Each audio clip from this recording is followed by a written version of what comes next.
Hello everyone, welcome और welcome back to my channel. I hope you doing really great. So आज के video में हम geography का चैप्टर 11 अर्बन सेटलमेंट्स देखेंगे।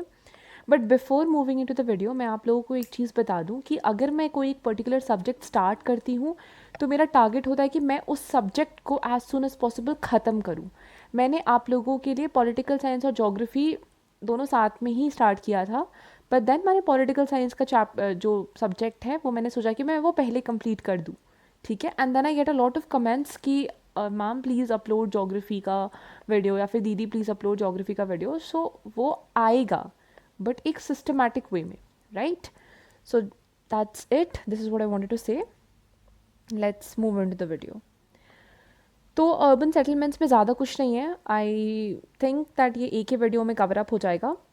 रूरल सेटलमेंट्स आपने पढ़ा, वही सारी सिमिलर चीज़ें होंगी, कुछ चीज़ें डिफरेंट होगी और वो सारा अर्बन पर्सपेक्टिव से होगा। ठीक है। अर्बन एरियाज़ में वो सारी चीज़ें किस तरीके से हैं। ठीक है। This is what we'll be studying in this chapter. Urban settlement का मतलब ये है कि वो सेटलमेंट्स क्या होता है कि जिस तरीके से रोड्स या जितने भी बिल्डिंग्स, जब आप अपने कॉलोनी में देखते हो तो आपको दिखता है ना कि यहाँ पे एक कोई राशन का शॉप है, कोई जनरल स्टोर है, फिर घर है, फिर एक रोड है, फिर एक छोटा सा पॉन्ड भी है। तो ये सारा जो जिस तरीके से प्लेस्ड है ना, ये सारी प्लेसिंग, इसी को हम सेटलमेंट कहते हैं। ठीक है। तो अर्बन एरियाज़ में जो सेटलमेंट्स होती हैं उसे हम अर्बन सेटलमेंट कहते हैं। 1991 के सेंसस ऑफ इंडिया में जो अर्बन एरिया का डेफिनेशन है वो है कि all places with a municipality, corporation, cantonment board and notified town area committee etcetera. And number B, all other places which satisfy the following criteria: a minimum of population of 5,000, at least 75% of male working population engaged in non-agricultural pursuits, a density of population of at least 400 persons per square kilometer. Now this is very important कि 1991 के census के according आप किसी भी area को urban area कैसे बोलोगे। मान लो अगर आप शहर में रह रहे हो तो वो जो एरिया है उसे हम शहर ही क्यों कह रहे हैं, ऐसा क्या है कि हम उसे शहर कह रहे हैं। पहला जो है वो ये है कि वहाँ पे म्यूनिसिपैलिटी होना चाहिए, कॉर्पोरेशंस, म्यूनिसिपल कॉर्पोरेशंस वगैरह। अब इसी चीज़ से अगर आपने मेरा local self government political science का जो वीडियो है जो मैंने ऑलरेडी अपलोड किया हुआ है, आप जाके वहाँ चेकआउट कर सकते हो। और अगर आपने ऑलरेडी देखा हुआ है तो आप समझ जाओगे इस चीज़ को कि जब हम लोकल सेल्फ गवर्नमेंट की बात कर रहे थे तब हमने रूरल एरियाज़ में पंचायत समिति ये सारा कुछ पढ़ा था, लेकिन वहीं हमने अर्बन एरियाज़ में क्या पढ़ा था? Municipal corporations, municipalities, municipal council, ये सारी चीज़ें हमने पढ़ी थी, राइट? तो एक अर्बन एरिया कैसे डिफाइन होगा अगर वहाँ पे म्यूनिसिपैलिटी, म्यूनिसिपल कॉर्पोरेशन ये सारी चीज़ें हैं।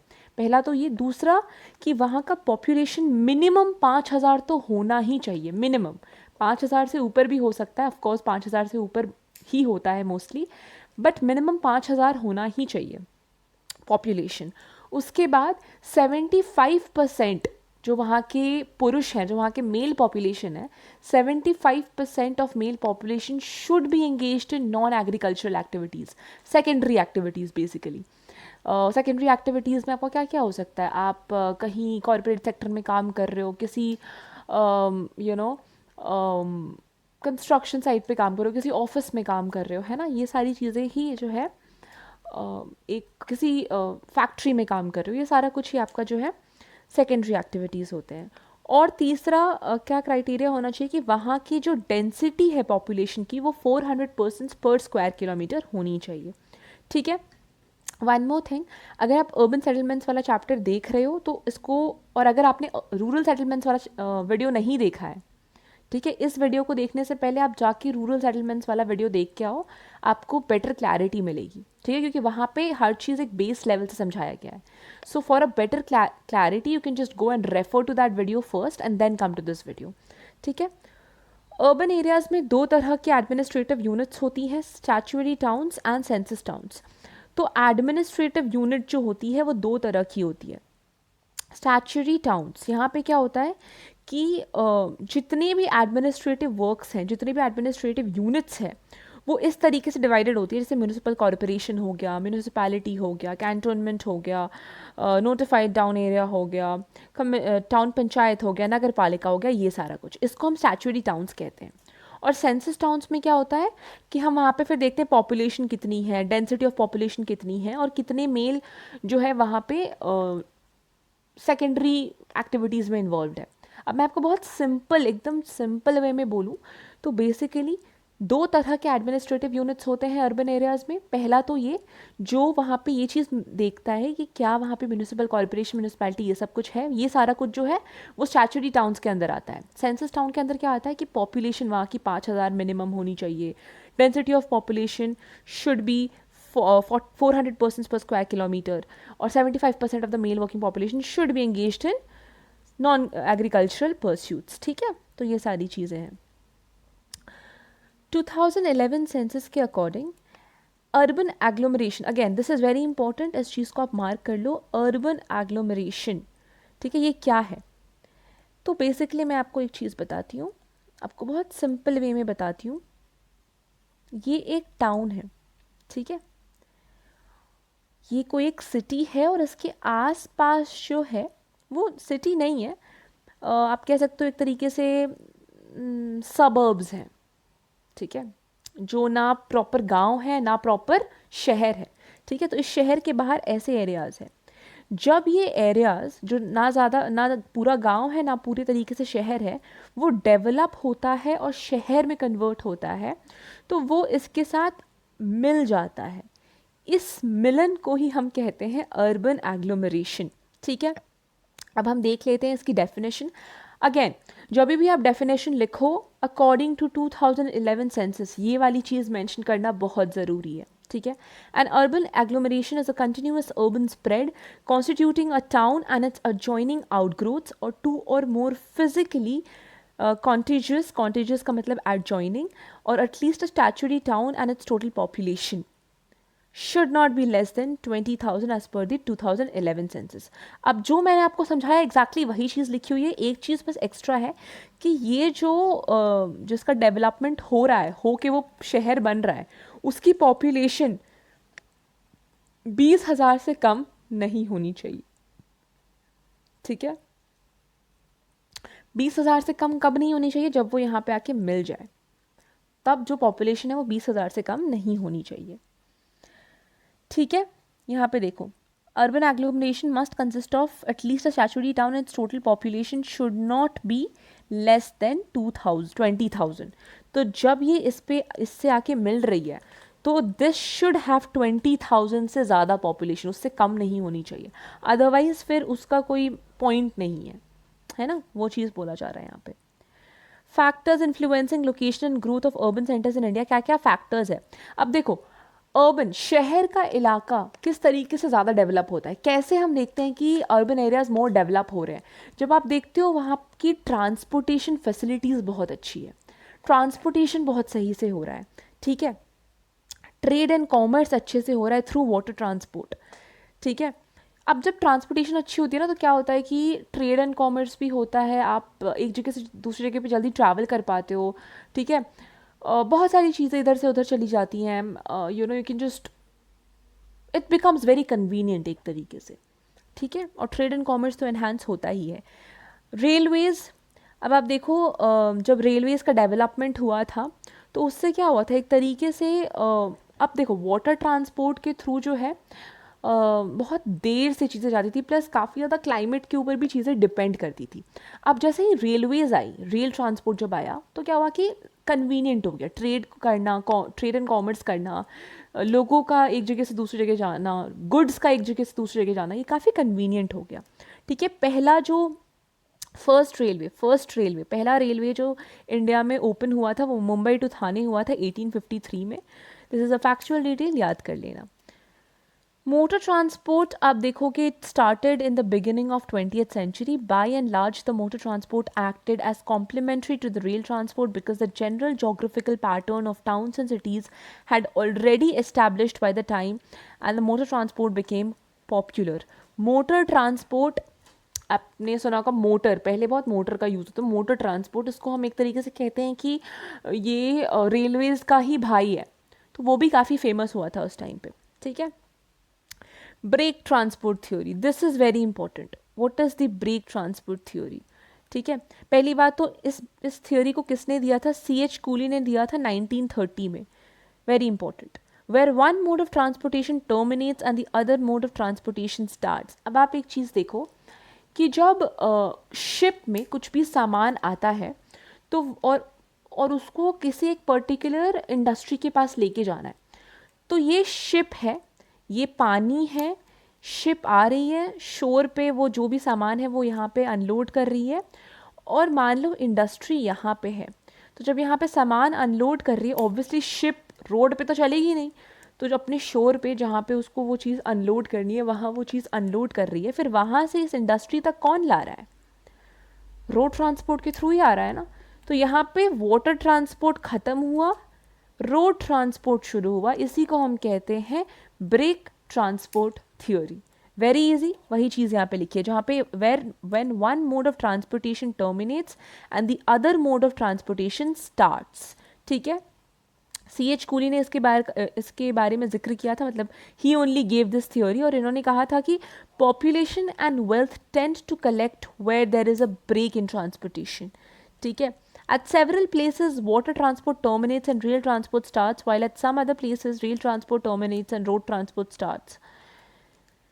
कूली क्या कहते थे कि पॉपुलेशन और वेल्थ, वेल्थ मतलब पैसा, ये वहीं पे कलेक्ट होता है जहाँ पे ट्रांसपोर्ट का ब्रेक होता है। अब देखो, ये जब सामान यहाँ आया, यहाँ ब्रेक हुआ, यहाँ से फिर यहाँ आया, राइट? तो ये सामान जब यहाँ पहुँचा, पैसे, वेल्थ इंक्रीज हो रहा है बिकॉज ये सामान यहाँ तक आया है, तो ये इंडस्ट्री ने अगर ये सामान मंगवाया है तो पैसे भी दिए होंगे।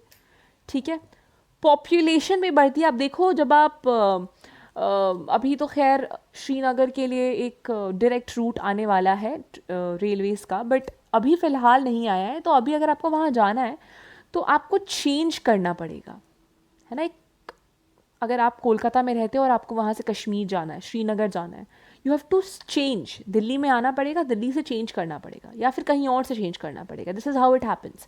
तो पॉपुलेशन भी एक तरीके से एक जगह से दूसरी जगह जा पा रही है बहुत कन्वीनियंटली, और पैसे तो आप दे ही रहे हो। अगर लंबी जर्नी होगी ना, पैसे ज़्यादा लगते हैं, तो वेल्थ भी इंक्रीज हो रही है, तो ये चीज़ भी है।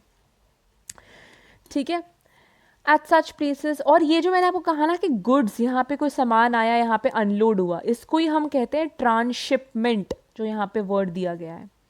ठीक है, अब आप ये देखो,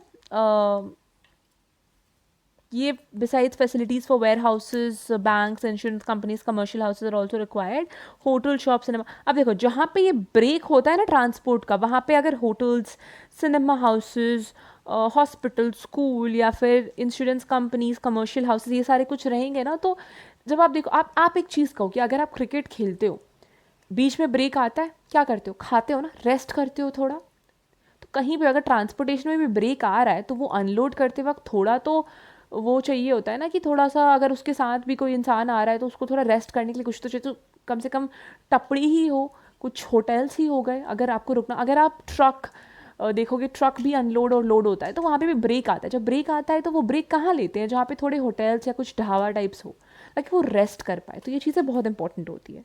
ठीक है, ये सारी चीज़ें हैं। Defence, religious factors, mineral resources, agricultural resources, defence, other physical factors, ये सारे फैक्टर्स हैं जिससे अर्बन एरियाज का और ग्रोथ होता है। प्रॉब्लम्स क्या क्या होती है जब ग्रोथ होता है? तो अनएम्प्लॉयमेंट बढ़ती है, स्लम्स बढ़ता है। ठीक है, अनएम्प्लॉयमेंट, अब देखो, लोग जो हैं गांव से शहर में जाते हैं काम ढूंढने के लिए, बट शहर में काम तो लिमिटेड ही है ना, काम तो लिमिटेड, रिसोर्सेज उतने ही हैं, लोग बढ़ रहे हैं, तो क्या इक्वल रिसोर्सेज मिलेगी सारे लोगों को? नहीं मिलेगी, तो अनएम्प्लॉयमेंट बढ़ेगा। अनएम्प्लॉयमेंट बढ़ेगा तो स्लम्स और ज़्यादा बढ़ेंगे, तो स्लम्स बढ़ रहा है। ठीक है, उसके बाद एक और चीज़ देखो आप, यहाँ पे एक फैक्चुअल डिटेल है that slum act of 1956 defines slums mainly in terms of substandard structure of housing, overcrowding, lack of ventilation, zero or near zero sanitary facilities, all conspiring to promote slum life which defies health and morals. ठीक है, वही है, ना अच्छे से sanitation होती है, ना हाइजीन होता है, ना अच्छे से खाना है, ना पानी है, ना कोई जॉब है, कुछ नहीं है, बहुत ही अनहाइजीनिक सा है। तो बस यही चीज़ है स्लम्स, उसी को डिफाइन किया गया है यहाँ पे। Moving ahead, another term very important, urban sprawl. ये क्या होता है? अब जब एक शहर बहुत ज़्यादा डेवलप होता है तो आसपास के जो गांव के एरियाज़ है या फिर कह लो जो ऐसे एरियाज़ है जो ना शहर है ना गांव है, उसके ऊपर ये मतलब ये इंक्रीज़ हो रहा है, एक्सपैंड हो रहा है, ग्रोथ हो रही है। तो इन सबको तो उखाड़ के फेंकेंगे ही ना कि अरे छोटे छोटे झोपड़ी हटा दो। तो इसको हम कहते हैं urban sprawl. As the cities grow in size, they encroach upon the surrounding areas and aerial expansion takes place. This aerial expansion, due to rapid growth of the cities, is called urban sprawl. ठीक है। And इसके कारण agricultural expansion भी रुक जाता है, agriculture में भी ज़्यादा कुछ नहीं हो पाता है ना, क्योंकि अर्बन स्प्रॉल हो रहा है। Okay okay. At the initial stage, the suburbs grow along the major roads radiating from the town. This type of growth is called urban settlement. अब देखो, जो शहर के आसपास के इलाके होते हैं जो ना जो शहर होते हैं ना प्रॉपर शहर होते हैं ना प्रॉपर गांव होते हैं, उसका जब ग्रोथ होता है उसको हम रिबन सेटलमेंट कहते हैं। ठीक है। उसके बाद accessibility to such areas is provided by constructing new roads. और उन सब एरियाज़ में एक्सेसिबिलिटी कैसे पहुंचती है, जब आप नए रोड्स बनाते हो, और उसको हम कहते हैं इनफिल, क्योंकि आप इनफिल कर रहे हो रोड से ताकि कनेक्टिविटी बढ़े। ठीक है। उसके बाद in this way towns keep on growing continuously and in some areas suburbs of a number of neighbouring towns may coalesce to form continuous urban areas. उसके बाद कोनर्बेशन होता है, कॉनर्बेशन या कोनर्बेशन कुछ भी कह सकते हो। उसमें क्या होता है कि जब यही जो एरियाज़ है, जो आसपास के एरियाज़ हैं, शहर के आसपास के एरियाज़, वो जब बहुत ज़्यादा ग्रोथ कर लेती है और वो इसके साथ मिलती है, ठीक है, एक तरह से कोहरेंस बनाती है, इसके साथ मिलना तो मैं नहीं कहूँगी बट कोहरेंस बनाती है, उसको हम कोनर्बेशन कहते हैं। ठीक है। उसके साथ उसमें समा जाती है। ठीक है। उसके रंग में रंग जाती है एक तरीके से। ठीक है। ट्रैफिक कंजेशन, अब आप शहर में देखो जितने ज़्यादा ट्रैफिक आपको शहर में मिलेगा उतना आपको गांव में नहीं मिलेगा, बहुत ट्रैफिक होता है। तो ये भी एक प्रॉब्लम है। पोल्यूशन, जितना ट्रैफिक उतना पोल्यूशन। ठीक है। और भी बहुत सारे प्रॉब्लम है, पानी की शॉर्टेज हो जाती है, हेल्थ फैसिलिटीज़ कॉम्प्रोमाइज़ हो जाते हैं, एजुकेशन, पावर, बहुत सारे ऐसे प्रॉब्लम्स हैं जो फेस करने पड़ते हैं। ठीक है। उसके बाद आप देखो, अर्बनाइजेशन। अर्बनाइजेशन क्या है कि जब एक सोसाइटी ट्रांसफॉर्म होती है एक रूरल एरिया से एक अर्बन एरिया में, उसी को हम कहते हैं अर्बनाइजेशन। ठीक है। जब कुछ फैसिलिटीज़ नहीं है उस पर्टिकुलर एरिया में, कुछ इंडस्ट्रियलाइजेशन नहीं है, कुछ टेक्नोलॉजिकल एडवांसमेंट नहीं है, कुछ नहीं है, कुछ प्रॉपर एक तरीके से ग्रोथ नहीं है, और इवेंचुअली वो ग्रो होती है और वो गांव से प्रॉपर शहर में जब कन्वर्ट होती है, तो उसी को हम कहते हैं अर्बनाइजेशन। ठीक है। इंडस वैली से देखो अभी हम कहाँ आ गए, तो उसको हम अर्बनाइजेशन ही कहते हैं। ठीक है। फिर उसके बाद जब ब्रिटिश ईस्ट इंडिया कंपनी भी आई थी, तब भी ब्रिटिश ने भी ना इंडिया को काफ़ी कॉन्ट्रीब्यूशन दिए, एक तरीके से कह सकते हो, काफ़ी मदद करी है। कैसे? जैसे आप देख लो, जो 3 मेट्रोपॉलिटन पोर्ट सिटीज़ उन्होंने बनाया है, बॉम्बे, कोलकाता और चेन्नई। ठीक है। उसके बाद जो हिल स्टेशंस बनाए हैं, चाहे वो हिमालयज़ में देख लो या फिर साउथ इंडिया में देख लो। ठीक है। जिस तरीके से उसने सिविल लाइंस और कैंटोनमेंट्स फॉर्म किए हैं, रेलवेज, मॉडर्न इंडस्ट्री, ठीक है, ये सारी चीज़ें जो हैं वो ब्रिटिश ही तो हमें दे के गए हैं। तो ये सारे भी कॉन्ट्रीब्यूशंस उन्होंने करे हैं। अब यहाँ पे कुछ एग्जाम्पल्स दिए हुए, hill stations, port cities, industrial cities और ट्रांसपोर्टेशन सिटीज़। आप इसमें से 3-4 नाम याद कर लो, दैट्स इट। एग्जाम पर्सपेक्टिव से इंपॉर्टेंट है, आप यूज़ कर सकते हो अपने आंसर में। ठीक है। तो वो 3-4 नाम आप देख लो। ओके। अब आप देखोगे phases of urban growth in India. 3 phase में अर्बन ग्रोथ हुई है। एक है period of slow urban growth before 1931, फिर है period of medium growth 1931 to 61, फिर है period of rapid growth which is 1961 to 2011। ठीक है। तो स्लो अर्बन ग्रोथ में क्या होता है कि यहाँ पे धीरे धीरे ग्रोथ हो रही है। ठीक है। बहुत ही नेग्लिजिबल और स्मॉल अमाउंट में ग्रोथ हो रही है। और क्यों ये ग्रोथ इतनी स्मॉल, मतलब इतनी कम ये में क्यों हो रही है, इतनी स्लोली क्यों ग्रोथ हो रही है? क्योंकि उस टाइम पे क्या था ना कि बहुत ज़्यादा नेचुरल डिज़ास्टर्स भी होते हैं, जैसे कि ड्रॉथ हो गया, फ्लड्स हो गए, फेमाइंस हो गए, एपिडेमिक्स हो गए, ये सारा कुछ था, जिसके कारण ग्रोथ, जो बर्थ रेट है ये इतनी ज़्यादा नहीं हो पा रही थी और डेथ रेट थोड़ी ज़्यादा हो रही थी। तो इसीलिए, क्योंकि ये सब कुछ भी था, तो इसीलिए थोड़ा थोड़ा ग्रोथ हो रहा था, ज़्यादा ग्रोथ नहीं हो रहा था, ठीक है। मीडियम ग्रोथ, यहाँ पे ना ज़्यादा कम हो रहा था ना ज़्यादा ज़्यादा हो रहा था, मीडियम वे में चल रहा था, ठीक है। जैसे आप वर्ल्ड वॉर 2 के बाद पार्टीशन देख लो, ठीक है। इंडिया और पाकिस्तान का जो पार्टीशन था वो काफ़ी ज़्यादा एक तरीके से बूस्ट देता है इंडिया के अर्बनाइजेशन में भी, और बहुत सारे नए नए टाउन्स भी सेटअप हुए थे पार्टीशन के बाद जहाँ पे बहुत सारे लोग रहने लगे, तो एक तरीके से पॉपुलेशन की ग्रोथ हो रही थी, बट एक मीडियम पेस पे, बहुत ज़्यादा एकदम ऐसे नहीं कि पार्टीशन के बाद एकदम से बहुत सारे शहर बन गए, अरे चलो सब तो वहीं रहेंगे, ऐसे नहीं। तो एक मीडियम पेस पे चल रहा था। रैपिड ग्रोथ जो है वो हुआ था, और यहाँ पे एक्चुअली अब आप जब आप पढ़ोगे ना तो यहाँ पे कुछ मिलियन एंड ऑल में डेटा दिया हुआ है, आप वो भी याद कर सकते हो in case you want to mention them, और अगर आप मेंशन करोगे तो अच्छा ही आपको ज़्यादा मार्क्स मिलेगा, ठीक है। तो रैपिड ग्रोथ क्यों हुआ था? क्योंकि इकोनॉमिकली इंडिया बहुत स्ट्रॉन्ग हो रही थी, ठीक है। एक तरीके से आप कह सकते हो 4-fold इंक्रीज़ हुआ था। अर्बनाइजेशन, अर्बन सेंटर से काफ़ी ज़्यादा इंक्रीज़ हुई थी, रूरल टू अर्बन एरियाज़ में लोग आ रहे थे गांव से शहर में, ताकि वो जॉब ढूंढ पाए एंड एक तरीके से वहाँ पे काम ढूंढ पाए। तो एक तरीके से काफ़ी ज़्यादा इंडस्ट्रियलाइजेशन बढ़ गई थी, क्योंकि लोग, मैन पावर ज़्यादा बढ़ रही थी उस टाइम पे, ठीक है। तो ये चीज़ भी है। मूविंग अहेड, स्टैचुरी टाउन्स और सेंसस टाउन्स क्या होता है मैंने वो बता दिया। इस चैप्टर में मोस्टली आपको क्या है ना, सेम ही चीज़ होगी, घुमा फिरा के आपको सिमिलर चीज़ बोला जाएगा। देखो अब आप ये चीज़ देखो, ये भी एक फैक्चुअल डिटेल है। According to 2011 census there is a net addition of 2774 towns in India between 2001 to 2011. West Bengal tops the list with 537 towns, followed by Kerala 362. 2011 के सेंसस के अकॉर्डिंग 2001 से लेके 2011 के बीच में कितने शहर बने हैं इंडिया में? 2774, जिसमें से वेस्ट बंगाल में सबसे ज़्यादा टाउन्स हैं। कितने? 537। उसके बाद केरला में 362। बाप रे। तो ये चीज़ें हमने रूरल में भी पढ़ा था। ओके, मेट्रोपॉलिजेशन और मेट्रोपॉलिटनाइजेशन, कुछ भी कह सकते हो। आर रामचंद्रन ने कहा था कि metropolization is essentially a product of the centralization of administrative, political and economic forces in the country at the national and state capitals.